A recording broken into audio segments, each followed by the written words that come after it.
Todd Wright joins us, everybody, the finest radio host who ever lived and continues to live. This just in, host of the Todd Wright Toddcast and, of course, the Todd Wright Fantasy Football Podcast. He's kind enough to join us right now. How you doing, Todd? Good morning, Gill.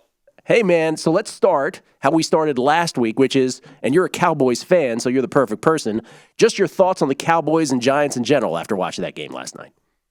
Well, non-fantasy here, which I know we're going to talk about later. From the Cowboys standpoint, a lot of buzz about what Cooper Rush has done in the 2 wins, but I'll point out, and others have observed, the Dallas defense has only given up 1 offensive touchdown in each of the 3 games. That's the thing that stands out to me about these Dallas Cowboys. And from the Giants standpoint, I mean, from a fantasy football perspective, Saquon Barkley, healthy, productive, under Dable, number 2 running back through 3 weeks to Nick Chubb in fantasy football. But Gill, the Giants run defense. All right, week 1, they gave up 21 to 80, 21, 82 to Henry, 21 carries, 82 yards.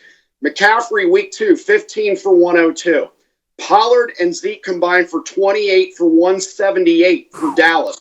Next 4 for the Giants. Bears, that's Herbert or Montgomery. Packers, that's Dillon and Jones. Ravens, that's Lamar on his own. Jaguars, James Robinson. Good luck, Giants. Wow, and do not start the Giants defense for fantasy purposes either. That's for sure. My goodness. All right, let's do the whole 1-2 thing. Meaning 1 to start. Let's start there. 1 player to start in fantasy this week that many might not be thinking about. All right. Well, when Christian Kirk got a 4-year, $72 million contract, almost identical to the Kenny Golladay contract that the Giants gave Kenny the year before, people questioned the Kirk deal as much as the Golladay deal.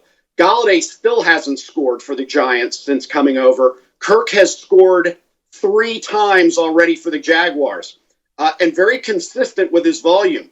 6 catches, 6 catches, 6 catches, each of the first 3 games.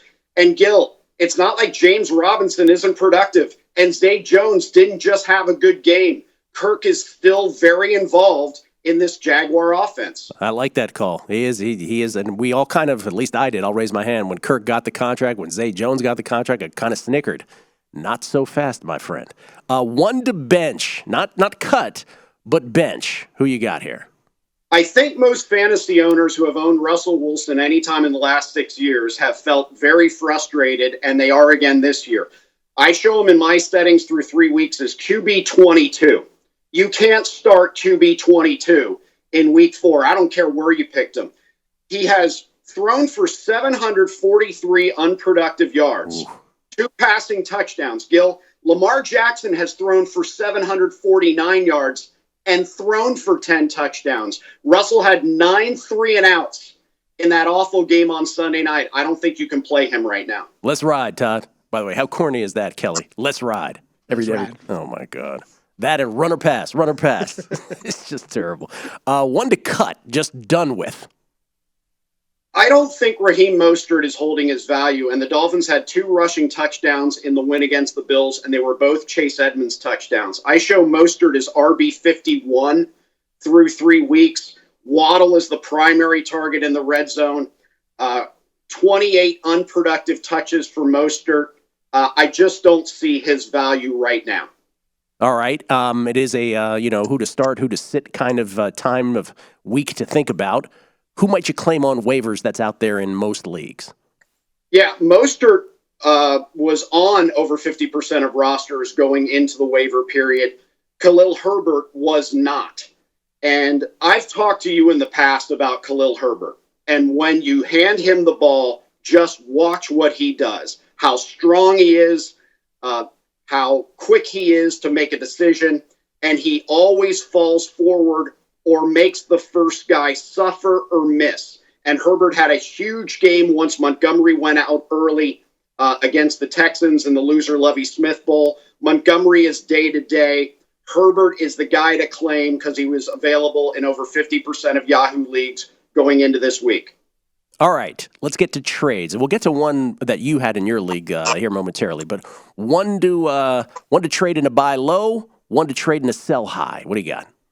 Yeah, if someone is looking to dump Leonard Fournette right now with all the Buccaneers' offensive problems, only 1 offensive touchdown in each of their 3 games, none of them rushing touchdowns off the loss to Green Bay. You take that deal. You bring in Leonard Fournette. The Bucs have no other legitimate starting running back. Brady doesn't want any other running back on the roster out there with him. Fournette has become the safety valve to Brady since Gronk is no longer in the National Football League. And Fournette, Gill, has 66 touches and no touchdowns. Chubb has 66 touchdowns, RB1. Barkley has 66 touches, he's RB2. The touchdowns are coming. Fournette's not leaving the field. That is your buy low. Opportunities. That's what you're looking for. 66 touches. That is on par with those you just mentioned. Okay, and then this one I'm a little surprised by. One to trade and a sell high. It's Austin Eckler. All right. And coming into fantasy drafts, I caution people about the value of Austin Eckler and spending a first round or even a second round draft pick on him. Gill, I just didn't think Eckler last year in round numbers, 20 touchdowns, 70 receptions. I didn't think that was sustainable into this year. It doesn't look like it is 3 games in. He has 32 unproductive carries for 80 yards. The presence of Sony Michel seems to be hurting Eckler being in the mix for rushing attempts near the goal line. They just lost their starting left tackle. Herbert is banged up. I mean, there's just so many things working right now against Austin Eckler being productive in fantasy. So if you invested a high pick in him and you can get back RB1 or wide receiver 1 value for him, make the deal now. Okay, so you come here every week, and we love having you. And I always, people know how much I've loved listening to you through the years, how much I love talking and hearing your fantasy thoughts.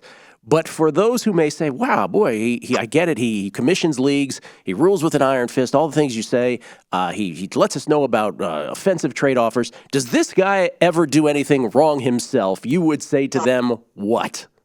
You damn right I do things wrong. We all do, Gill. We all do. So this past week, with the switch from Trey Lance back to Jimmy Garoppolo, and based on what we've seen from the Niners offense with both quarterbacks, this was the first 2 weeks. Deebo Samuel was such a critical guy for me to acquire in winning a fantasy championship last year.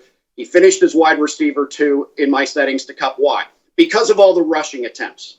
And they've kind of picked up where they left off. And with Jimmy G in there, it was only going to continue, whether Deebo lines up at wide receiver or at running back. So I wanted to acquire Deebo Samuel last week. Now, I know that wouldn't have worked out for points this week, but the point being, I was willing to give up a marquee wide receiver 1 to get Deebo, but I wanted something else in. As Brad Pitt would say, as Billy Bean in Moneyball, I need a sweetener. And I was a little short with wide receiver 3s and flex plays on my bench. So the guy who had Deebo was willing to throw in Devontae Smith. And I thought about it overnight, and I thought about how Devontae Smith does look the part more of a wide receiver 2 than a wide receiver 1 now that A.J. Brown is there.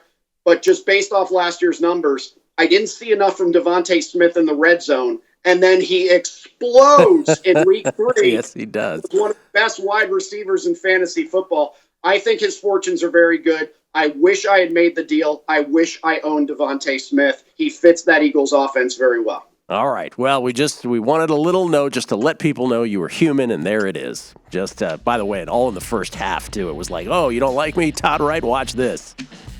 Todd Wright, everybody. Fantasy football. Thank you, Todd. We'll talk to you next week. Thank you, Gil. Todd Wright Toddcast, and of course, the Todd Wright Fantasy Football Podcast, wherever podcasts are distributed, to hear his fantasy advice week after week after week. Visit VSiN.com to get current odds, listen for free, find showtimes, and download VSiN sports betting podcasts.